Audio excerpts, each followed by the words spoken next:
Ratna doctor Sreekumar சகல உலக மக்களின் அனைத்து வித பிரச்சனைகளுக்கும் தீர்வு கண்டுள்ளார்.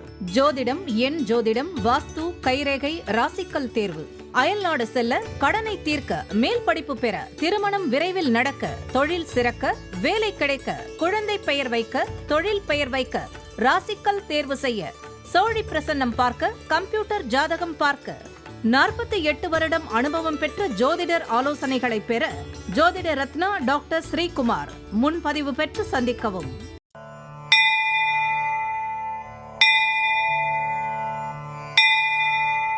உலகம் முழுவதும் பரவி வாழ்ந்து கொண்டிருக்கின்ற தமிழ் ஜோதிட சொந்தங்கள், டாக்டர் ஸ்ரீகுமார் ஜோதிட சேனலின் சார்பாக என்னுடைய நன்றி கலந்த வணக்கத்தை தெரிவித்துக் கொண்டு, திருமூலர் அருளிய மிக மிக சக்தி வாய்ந்த கணபதி மந்திரத்தை இப்பொழுது நாம் ஆழமாக சிந்திப்போம். கணபதி என்றிட வல் வினை ஒடுங்கும், கணபதி என்றிட காலனும் கைத்தொழுவான், கணபதி என்றிட கர்மமே ஆதலால், கணபதி என்றிட கவலைகள் தீருமே. அற்புதமான இந்த மந்திர பாடலை யார் ஒருவர் அன்றாடம் குறைந்தபட்சம் 9 தடவை பாடி வருகின்றாரோ, அவருடைய சொந்த பிரச்சனையாக இருந்தாலும் சரி, அல்லது எந்த பிரச்சனையாக இருந்தாலும் சரி, தடைகள், தாமதங்கள், கஷ்டங்கள், நஷ்டங்கள், இடையூறுகள், இன்னல்கள் அனைத்தும் உங்கள் வாழ்க்கை பாதையை விட்டு விலகும் என்றால் அதிலே மாற்று கருத்து இல்லை. இன்றைய கணபதியினுடைய தொகுப்பில் இருந்து நாம் எடுத்துக்கொண்ட குறிப்பு, திருப்பரங்குன்றம் குடவரை கோவிலில் விநாயகர் கையில் கரும்புடன் காட்சி தருகின்றார். அன்பர்கள் இந்த கருத்தை மனதிலே நிலை நிறுத்தி அவரை தொடர் நிலையில் வணங்கி வர, அத்துணை விதமான தடைகளும் தாமதங்களும் உங்கள் வாழ்க்கையிலே வரவே வராது என்ற ஒரு நிலையை, கணபதிக்கு ஒரு சக்தி உண்டு. அவரை தொடர்ந்து வணங்கினால் இன்பங்களும் மகிழ்ச்சியும் உங்கள் வாழ்க்கையிலே தாண்டவமாடும்.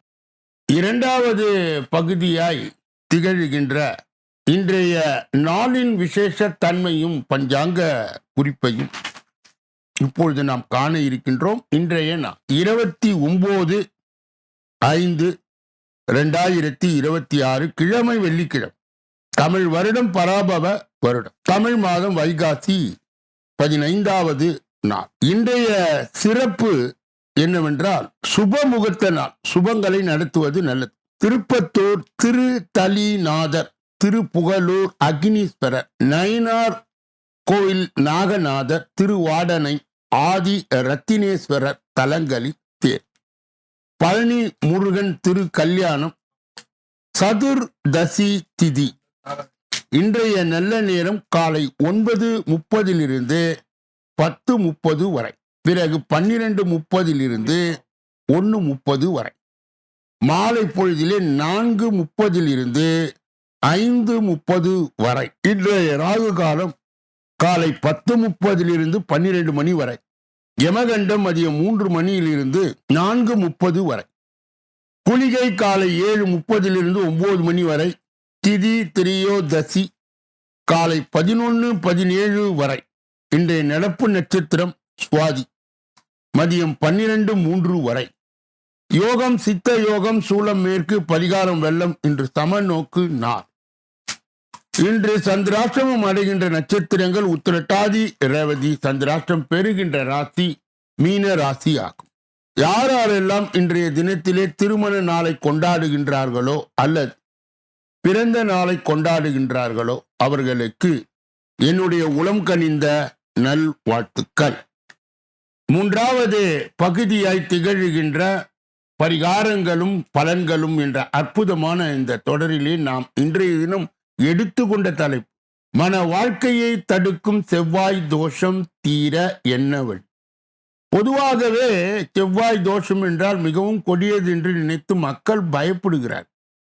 ஒருவர் ஜாதகத்தை பார்த்து சொல்வதற்கு முன்பு அந்த ஜாதகத்தை எல்லா கோணங்களிலும் ஆய்வு செய்த பின்புதான் உண்மையில் செவ்வாய் தோஷம் இருந்தால் மட்டும்தான் கூறவே. ஒருவரது ஜாதகத்தில் ஆண் ஜாதகமாக இருந்தாலும் சரி, பெண் ஜாதகமாக இருந்தாலும் சரி, 1 2 4 7 8 12 ஆகிய இடங்களில் செவ்வாய் இருந்தால் தோஷம் என்று கூறப்படுகிறது. லக்னத்தை கொண்டு கணக்கிடும் செவ்வாய் தோஷம் மட்டுமே நடைமுறையில் உள்ளது. இது நிறைய விதிகளை கொண்டது.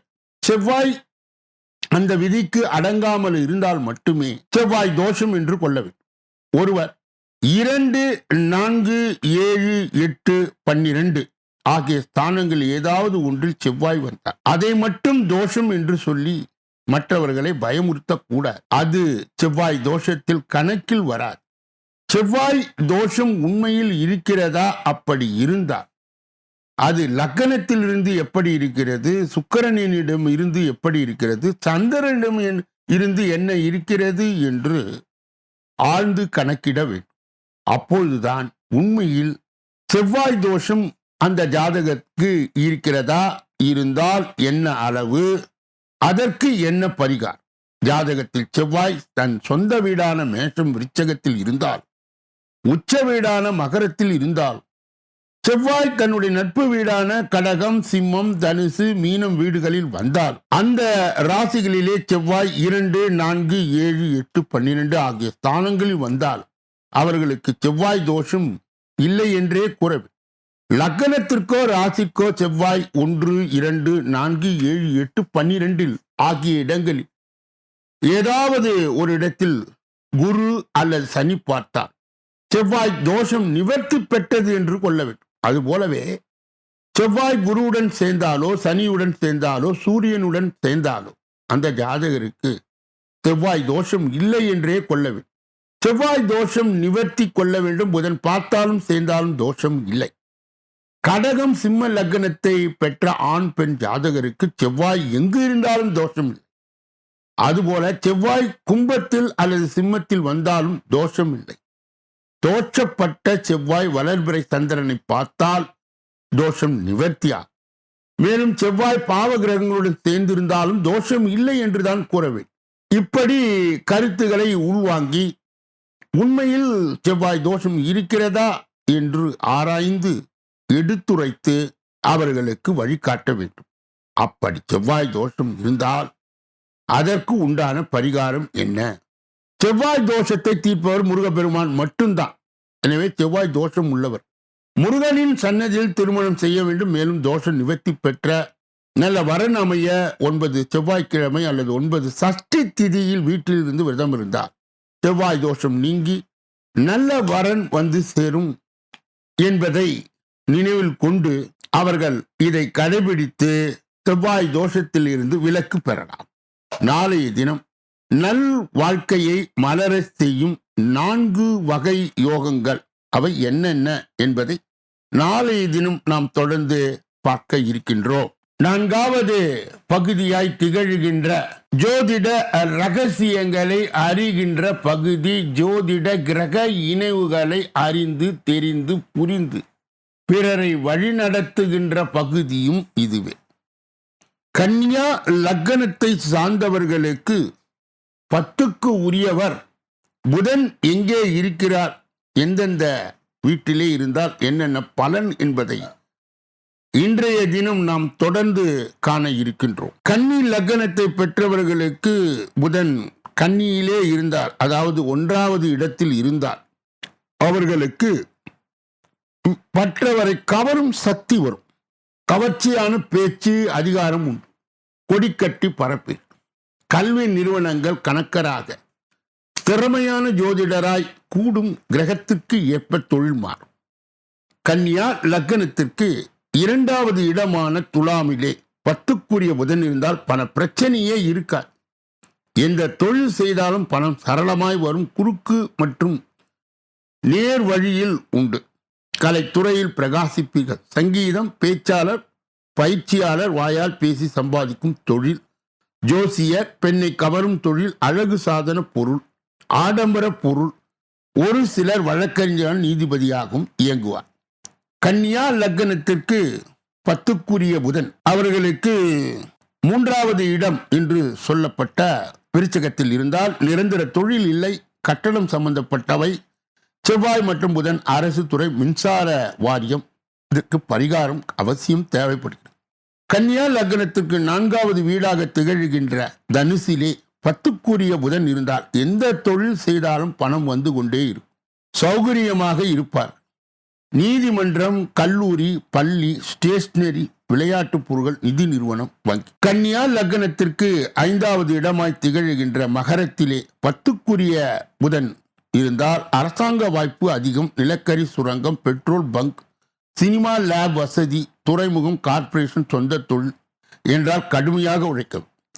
கன்னியா லக்னத்திற்கு 6வது இடமாய் திகழ்கின்ற கும்பத்திலே 10க்குரிய புதன் இருந்தால் சொந்த தொழில் கூடாது. நோயாளியாக காட்சியளிப்பார். அடிக்கடி ஒரு நோயால் சிக்கிக் கொள்வார். அரசு துறை என்றால் காவல், இராணுவம். கன்னியா லக்னத்தை சார்ந்தவர்களுக்கு 7வது இடமாய் திகழ்கின்ற மீனத்திலே 10க்குரிய புதன் இருந்தார் வெளிநாடு அல்லது வெளியூர்களில் சென்று வேலை பார்ப்பீர்கள். அதுவும் கௌரவமாய் செய்ய விரும்பி அயல்நாட்டு தூதுகரம், கமிஷனர் அலுவலகம், ஏற்றுமதி, சுங்கவாரி, விமானம், வானொலி, தொலைக்காட்சி. இங்கே புதன் நீச்ச பங்கம் பெற வேண்டும். 8வது இடமாக கன்னியா லக்னத்திற்கு மேஷத்திலே 10க்குரிய புதன் இருந்தால் தொழில் திருப்தி இருக்காது. கட்டடம் சம்பந்தப்பட்ட இங்கு செவ்வாய் பலமாய் நிற்க அரசு துறை, ஒரு சிலருக்கு உணவுத்துறை. கன்னியா லக்னத்துக்கு 9வது இடமாக திகழ்கின்ற ரிஷபத்திலே புதன் வீற்றிருந்தார். 10க்குரிய புதன் அங்கே இருந்தால் அரசாங்கத்தில் வேலை, உயர்ந்த பதவியை வகிப்பீர்கள். எந்த வேலை செய்தாலும் படிப்படியாய் முன்னேறுவீர்கள். வாகன சம்பந்தம் உண்டு. அரசாங்கம் என்றால் ரயில்வே, திரைப்படத்துறை, தொலைக்காட்சி, விளம்பரலாக பெண்களை கவரக்கூடிய துறை, தையல் எக்ஸ்பர்ட், பியூட்டி பார்லர், அழகு சாதன பொருட்கள். பணம் நிறையவே சம்பாதிப்பீர்கள். சென்ட் சம்பந்தப்பட்டது, பால், ஓட்டல், லாட்டரி, ஜவுளி. இங்கு சுக்கிரன் மற்றும் புதன் கூடியிருக்க நிச்சயமாக கலைத்துறை உண்டு. இதனுடைய தொடர்ச்சியை நாளைய தினம் நாம் தொடர்ந்து பார்க்க இருக்கின்றோம். 5வது பகுதியாய் திகழ்கின்ற கோச்சார சிறுகுறிப்பு என்று அழைக்கப்படுகின்ற இந்த பகுதியிலே நாம் இன்றைய தினம் எடுத்துக்கொண்ட தலைப்பு, தொகுப்பு என்னவென்றால் சனி பார்வையால் பணம், பதவியிலே திடீர் திருப்பம் ஏற்பட உள்ள 6 ராசிகள். உங்கள் ராசி என்ன? சூரியனும் சனியும் ஜோதிடப்படி இயற்கை எதிரிகள். தந்தை மகனாக உறவு கூறப்பட்டாலும் இருவரும் ஒருவரை ஒருவர் பார்க்கும் காலங்களில் வாழ்க்கையிலே சவால்கள் அதிகரிக்கும் என்பது மரபு. ஆனால் இந்த முறை மீன ராசியில் சஞ்சாரம் செய்கின்ற சனி பகவான் தனது 3ஆம் பார்வையை செலுத்தும் அரிய கிரக அமைப்பார். சில ராசிகளுக்கு சவால்கள் அல்ல, அதிர்ஷ்ட கதவுகளை திறக்கின்றன. இதை ராஜயோகம் என்று கூறுகிறார். இந்த சாதகமான பார்வை ஜூன் 16ஆம் தேதி வரை நீடிக்கும் என்று ஜோதிடர் கணித்துள்ளார். இக்குறுகிய காலத்தில் 6 ராசிகளுடைய வேலை, பணம், பதவி, குடும்பம், முன்னேற்றம் ஆகியவற்றில் எதிர்பாராத திருப்பங்கள் நிகழ வாய்ப்பு தெரிகின்றன. முதலிலே ரிஷபம் மற்றும் கடக ராசிக்காரர்களுக்கு இந்த கிரக பார்வை பல வரவை, சமுதாய செல்வாக்கை பெருக்கக்கூடியதாய் அமைகிறது. நீண்ட நாளாய் முடங்கி கிடந்த அரசியல் தொடர்பு திடீரென்று வலுப்பெறலாம். தொழிலில் எதிர்பாராத லாப வாய்ப்புகள் அதிகரிக்கும். குடும்ப சொத்து விவகாரங்கள் சாதகமான முடிவு கிடைக்கும். சம்பள உயர்வு அல்லது கூடுதல் வருமானம் வந்து சேரும் யோகமும் உருவாகும். கன்னி மற்றும் விருச்சிக ராசிக்காரர்களுக்கு இந்த காலகட்டத்திலே அதிகாரமும் தொழில் வளர்ச்சியும் இணைந்து வரப்போகிறது. அரசு வேலைக்கான முயற்சிகள், போட்டித் தேர்வுகள் அல்லது வெளிநாட்டு வாய்ப்புகள் குறித்து நல்ல செய்திகள் கிடைக்கலாம். பலருக்கும் வேலை மாற்றம் அல்லது எதிர்பாராத உயர் பதவி உருவாவதற்கு தொழில் உலகில் இவர்களுக்கு மதிப்பு உயரும் சூழல் உருவாகும். மகரம் மற்றும் மீன ராசிக்காரர்களுக்கு இது திடீர் மாற்றங்களை கொண்டு வரும். நீண்ட நாட்கள் முதலீடுகள், சொத்து விற்பனை அல்லது வாங்குதல், திடீர் பயணங்கள் ஆகியவை லாபகரமாய் அமையும். வாழ்க்கையில் எதிர்பாராத புதிய கதவுகள் திறக்கும் சூழல் உருவாகும். இருப்பினும் ஜோதிடம் என்பது நம்பிக்கைகளின் அடிப்படையில் ஒரு பார்வையோ, தனிப்பட்ட வாழ்க்கை, முதலீடு அல்லது தொழில் முடிவு எடுப்பதற்கு முன்பு சம்பந்தப்பட்ட நிபுணர்களுடைய ஆலோசனை பெற்று வழி நடத்துவதுதான் புத்திசாலித்தனம். இப்படிப்பட்ட கோச்சார பதிவுகளை பெறுகின்ற புண்ணியவான்களே, வாக்கியவான்களே, சொல்லப்பட்ட கருத்துகள் அனைத்தும் பொதுவானது. உங்கள் தனிப்பட்ட ஜோதிட ஆலோசனை, எஞ்சோதிட ஆலோசனை, வாஸ்து ரீதியான ஆலோசனையை பெற இதிலே வருகின்ற அலைபேசிகளை தொடர்பு கொண்டு தொலைபேசிகளின் மூலமாக என்னை சந்தித்து சிந்தித்து நலம், பலம், வளம் பெற்று எல்லா வல்ல முருகப் பெருமானின் கருணையை பெற்று நீங்கள் வாழ்வாங்கு வாழ. கூடுதலாக ஒவ்வொரு நாளும் மதியம் 2 மணி அளவிலே வெளியிடப்படுகின்ற ராசி பலன் தினப்பலன் 6 அற்புதமான பகுதிகளாக பிரிக்கப்பட்டு பகுக்கப்பட்டு அன்பர்கள் பயன்பாடு பெறுகின்ற வகையிலே வகுக்கப்பட்டு வழங்கப்படுகிறது. முதல் பாவம் கணபதியினுடைய பெருமையும் அவருடைய மந்திர குறிப்பையும் சொல்லி அவரை வணங்குவதால் ஏற்படுகின்ற அற்புதத்தையும் கூறி உங்கள் வாழ்க்கையிலே ஏற்படுகின்ற தாமதம் தடைகளை தகர்த்து எறிய வழிகளும் சொல்லப்படுகிறது. இரண்டாவது பகுதி என்பது அன்றைய நாளின் பஞ்சாங்கம் விசேஷ குறிப்பு இவைகளை சொல்லி வழி நடத்துவது. மூன்றாவது பாகம் என்பது வாழ்க்கையில் நாம் எதிர்கொள்கின்ற சில சவால்களை எளிய பரிகாரத்தின் மூலம் சொல்லி வழி நடத்துவது. நான்காவது பகுதி ஜோதிட கிரக இணைவுகளை பாவ ரீதியாக விலக்கி அவர்களுக்கு இலவசமாக கற்பித்து வழிகாட்டக்கூடிய அற்புதமான ஒரு பகுதியார். ஐந்தாவது பகுதி கோச்சார எந்தெந்த கிரகங்கள் பெயர்ச்சி நடந்தால் என்னென்ன பலன்கள் என்பதை தொடர்ந்து 9 கிரகங்களுடைய பெயர்ச்சியை கூறி வழி நடத்துவதாகும். ஆறாவது பகுதி பிறரை வழிநடத்த அன்றாடம் பலாபலன்களை சொல்லி அதுதான் தினப்பலன் ராசி பலன் என்று சொல்லப்படுகின்ற 6வது பகுதி. இந்த பகுதியிலே 12 ராசிகளுடைய பொது பலனையும் 27 நட்சத்திரங்களுடைய தனி பலனையும் எந்த ராசிக்காரர்களுக்கு எந்த நட்சத்திரக்காரர்களுக்கு தந்திராஷ்டம தினம் என்பதை நாம் தொடர்ந்து 12 ராசிகளுடைய பலாபலனை ஒன்றன் பின் ஒன்றாக விரிவாகும் விளக்கமாகும் இந்த பகுதியிலே சொல்லப்படுகிறது. மேஷ ராசிக்காரர்களுடைய இன்றைய பொதுபலன் மறைந்து கிடந்த திறமைகளை வெளிப்படுத்த நல்ல வாய்ப்புகள் வரும். வீட்டிற்கு தேவையான சாதனங்களை வாங்குவீர்கள். வியாபாரத்தில் புதிய வாடிக்கையாளர்கள் தேடி வருவார். உத்தியோகத்தில் அதிகாரிகள் வலிய வந்து உதவுவார். அஸ்வினி நட்சத்திரத்தை சார்ந்தவர்களுக்கு மறைந்து கிடந்த திறமைகளை வெளிப்படுத்த நல்ல வாய்ப்புகள் வரும். பரணி நட்சத்திரத்தை சார்ந்தவர்களுக்கு வீட்டுக்கு தேவையான சாதனங்களை வாங்குவீர்கள். வியாபாரத்தில் புதிய வாடிக்கையாளர்கள் தேடி வருவார். கிருத்திகை நட்சத்திரத்தை சார்ந்தவர்களுக்கு உத்தியோகத்தில் அதிகாரிகள் வலிய வந்து உதவுவார். ரிஷப ராசிக்காரர்களுடைய இன்றைய பொது பலன் புதிய முயற்சிகள் தள்ளி போய் முடியும். மற்றவர்களுக்கு உதவி செய்ய போய் உபத்திரவத்தில் சிக்கிக்கொள்ளார். வியாபாரத்தில் பழைய சரக்குகளை போராடி விற்பீர்கள். உத்தியோகத்தில் மற்ற வேலையை பார்த்து நீங்கள் பார்த்து செய்ய வேண்டியது இருக்கும். இதனால் வேலை பளு அதிகரித்து காணப்படும். மொத்தத்தில் நிதானம் தேவைப்படுகின்றன. கிருத்திகை நட்சத்திரத்தை சார்ந்தவர்களுக்கு புதிய முயற்சிகள் தள்ளி போய் முடியும். மற்றவர்களுக்கு உதவி செய்ய போய் உபத்திரவத்தில் சிக்கிக்கொள்ளார். ரோகிணி நட்சத்திரத்தை சார்ந்த வியாபாரத்தில் பழைய சரக்குகளை போராடி விற்பீர்கள். உத்தியோகத்தில் மற்ற வேலையை சேர்த்து நீங்கள் பார்க்க வேண்டியது இருக்கும். மிருகசீரிட நட்சத்திரத்தை சார்ந்தவர்களுக்கு வேலை பளு அதிகரித்து காணப்படும். மொத்தத்தில் நிதானம் தேவைப்படுகின்றன. மிதுன ராசிக்காரர்களுடைய இன்றைய பொதுபலன் கணவன் மனைவிக்குள் இருந்த மனக்கசப்பு நீங்கும். இழுபறியாக இருந்த வேலைகள் உடனே முடியும். கேட்ட இடத்தில் உதவிகள் கிடைக்கும். வியாபாரத்தில் முயற்சிகள் பலிதமாகும். உத்தியோகத்தில் சக ஊழியர்கள் மதிப்பார். தேவைகள் பூர்த்தியாகின்றன. மிருகசீரிடம் நட்சத்திரத்தை சார்ந்தவர்களுக்கு கணவன் மனைவிக்குள் இருந்த மனக்கசப்பு நீங்கும். இழுபறியாக இருந்த வேலைகள் உடனே முடியும்.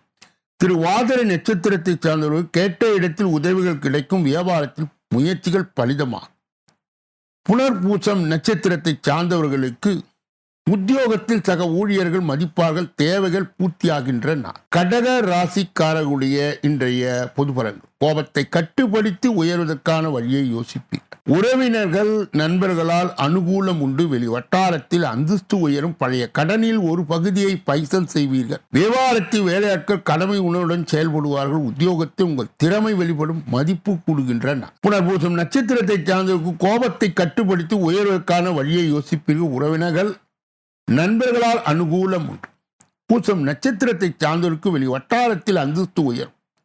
பழைய கடனில் ஒரு பகுதியை பைசல் செய்வீர்கள். வியாபாரத்தில் வேலையாட்கள் கடமையுடன் செயல்படுவார். ஆயில்யம் நட்சத்திரத்தை சார்ந்தவர்களுக்கு உத்தியோகத்தில் உங்கள் திறமைகள் வெளிப்படும். மதிப்பு கூடுகின்ற நாள். சிம்ம ராசிக்காரர்களுடைய இன்றைய பொது பலன் எளிதாக முடிய வேண்டிய சில காரியங்கள் கூட போராடி முடிக்க வேண்டியது இருக்கும். உறவினர்கள் நண்பர்கள் பிரச்சனை வந்து நீங்கும். விவாரத்து வேலையாட்களை அனுசரித்து போங்கள். உத்தியோகத்தில் மேல் அதிகாரிகள் மோதல்கள் வேண்டாமே. மொத்தத்தில் கவனமாய் இருந்து கொள்ளுங்கள். கோபத்தை குறைத்து நிதானத்தை மேற்கொள்ளும். மகம் நட்சத்திரத்தை சார்ந்தவர்களுக்கு எளிதாய் முடிக்க வேண்டிய சில காரியங்களை கூட போராடி முடிக்க வேண்டிய ஒரு சூழ்நிலை வரும். பூரம் நட்சத்திரத்தை சார்ந்தவர்களுக்கு உறவினர்கள் நண்பர்களால் பிரச்சனை வந்து நீங்கும். விவாரத்தில் வேலையாட்களை அனுசரித்து போங்கள். உத்தியோகத்தில் மேல் அதிகாரிகளும் மோதல்கள் வேண்டாம். உத்திரம் நட்சத்திரத்தை சார்ந்தவர்களுக்கு மொத்தத்தில் கவனமாய் இருந்து கொள்ளுங்கள். கோபத்தை குறைத்து நிதானத்தை மேற்கொள்ளும். கன்னியா ராசியை சார்ந்தவர்களுடைய இன்றைய பொதுபலன். எதிர்பார்த்தவைகளில் சில தள்ளி போனாலும் எதிர்பாராத ஒரு வேலை முடியும். தாய் வழி உறவினருடன் கருத்து வேறுபாடுகள் வந்து நீங்கும். நண்பர்கள் உதவுவார்கள். புது வேலை கிடைக்கும். வியாபாரத்தில் புது தொடர்பு கிடைக்கும். உத்தியோகத்தில் திருப்தி உண்டாகும். பழைய நினைவுகளில் மூழ்குகின்றன. உத்திரம் நட்சத்திரத்தை சார்ந்தவர் எதிர்பார்த்து சில தள்ளி போனாலும் எதிர்பாராத ஒரு வேலை முடியும். தாய் வழி உறவினருடன் கருத்து வேறுபாடுகள் வந்து நீங்கும். அஸ்தம் நட்சத்திரத்தை சார்ந்தவர் நண்பர்கள் உதவுவார்கள். புது வேலை கிடைக்கும். வியாபாரத்தில் புது தொடர்பு கிடைக்கும். சித்திரை நட்சத்திரத்தை சார்ந்தவர் உத்தியோகத்தில் திருப்தி உண்டாகும். பழைய நினைவுகளில் மூழ்குகின்றன. துலாம் ராசியை சார்ந்தவர்களுடைய இன்றைய பொது பலன்கள். ஆன்மீக பெரியோரின் ஆசி கிட்டும். பெற்றோர்களின் விருப்பங்கள் நிறைவேற்றிய வெளி வட்டாரத்தில் அந்தஸ்து உயரும். பிரபலங்களால் ஆதாயம் உண்டு. வியாபாரத்தில் புது தொழில் தொடங்கும் முயற்சி வெற்றி அடை. உத்தியோகத்தில் சக ஊழியர்கள் மத்தியில் பாராட்டப்படுவது சிறப்பு மிகுந்த நாள். சித்திரை நட்சத்திரத்தை சார்ந்தவர்களுக்கு ஆன்மீக பெரியோரின் ஆசி கிட்டும். பெற்றோரின் விருப்பங்களை நிறைவேற்றுவீர்கள். சுவாதி நட்சத்திரத்தை சார்ந்தவர்களுக்கு வெளி வட்டாரத்தில் அந்தஸ்து உயரும். பிரபலங்களால் ஆதாயம் உண்டு. வியாபாரத்தில் புது தொழில் தொடங்கும் முயற்சி வெற்றி அடை. விசாக நட்சத்திரத்தை சார்ந்தவர்களுக்கு உத்தியோகத்தில் சக ஊழியர்கள் மத்தியிலே பாராட்டப்படுவது சிறப்பு மிகுந்த நாள். விருச்சிக ராசிக்காரருடைய இன்றைய பொது பலன்கள். தவறு செய்பவை தட்டி கேட்பீர்கள். உங்களிடம் பழகும் நண்பர்கள் உறவினர்கள் பலம் பலவீனத்தை உணர்வீர்கள்.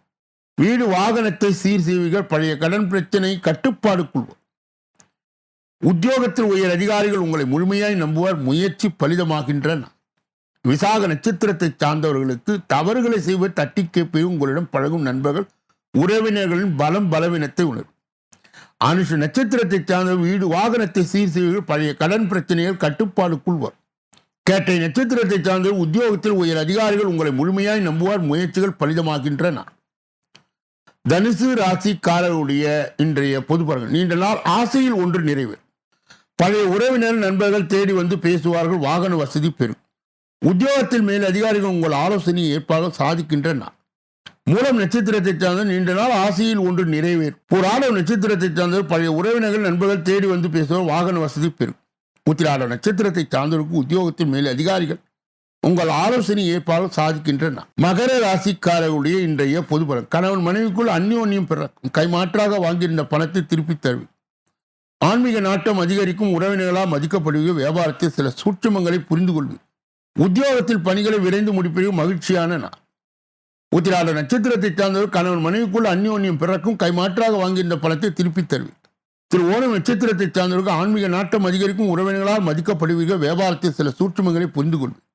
அவிட்டம் நட்சத்திரத்தை சார்ந்தவருக்கு உத்தியோகத்தில் பணிகளை விரைந்து முடிப்பீர்கள். மகிழ்ச்சியான நாள். கும்ப ராசிக்காரர்களுடைய இன்றைய பொது பலன். திட்டமிட்ட காரியங்களை அலைந்து திரிந்து முடிக்க வேண்டியது இருக்கும். பிள்ளைகளை உணர்வுகளை புரிந்து கொள்ளுங்கள். திடீர் பயணங்கள் செலவுகளால் திணறுவீர்கள். வாகனத்தில் கவனம் தேவை. வியாபாரத்தில் போட்டிகளை தாண்டி லாபம் வரும். உத்தியோகத்தில் பணிகளை போராடி முடிக்க வேண்டியது இருக்கும். அதிகம் உழைக்க வேண்டிய நாள். அவிட்டம் நட்சத்திரத்தை சார்ந்தவர்கள் திட்டமிட்ட காரியங்களை அலைந்து திரிந்து முடிக்க வேண்டிய சூழ்நிலை உருவாகும். சதய நட்சத்திரத்தை சார்ந்த பிள்ளைகளின் உணர்வுகளை புரிந்து கொள்ளுங்கள். திடீர் பயணங்கள் செலவுகளால் திணறுவீர்கள். வாகனத்தில் கவனம் தேவை. புரட்டாதி நட்சத்திரத்தை சார்ந்த வியாபாரத்தில் போட்டிகளை தாண்டி லாபம் வரும். உத்தியோகத்தில் பணிகளை போராடி முடிக்க வேண்டியதற்கும் அதிகம் உழைக்க வேண்டிய நாள். மீன ராசிக்காரருடைய இன்றைய பொது பலனை பார்ப்பதற்கு முன்பு அவர்களுக்கு இன்றைய தினம் சந்திராஷ்ட தினமாய் இருப்பதால் எதிலும் எச்சரிக்கையாகவும் ஜாக்கிரதையாகவும் கவனமாகவும் பொறுப்பாகவும் மேலும் மௌனியாகவும் இருப்பது மிக மிக நல்லது. பிறர் விஷயங்களிலே மூக்கை நுழைக்க கூடாது.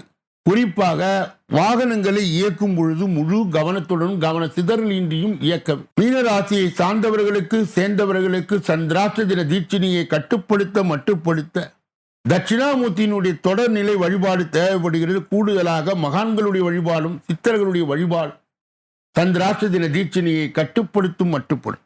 இதுவரை பொது பலனை கேட்டறிந்த நீங்கள் உங்கள் தனிப்பட்ட ஜோதிட ஆலோசனை, தென்ஜோதிட ஆலோசனை, வாஸ்து ரீதியான ஆலோசனையை பெற இதிலே வருகின்ற அலைபேசிகளை தொடர்பு கொண்டு தொலைபேசிகளின் மூலமாக என்னை சந்தித்து சிந்தித்து நலம் பலம் வளம் பெற்று எல்லா வல்ல முருகப்பெருமானின் கருணையை பெற்று நீங்கள் வாழ்வாங்கு வாழ வேண்டும் என்று கூறி இந்த பதிவை நிறைவு செய்து நாளைய தினப்பலன் நிகழ்ச்சியிலே உங்களை எல்லாம் சந்திக்க இருக்கின்றேன். நன்றி, வணக்கம்.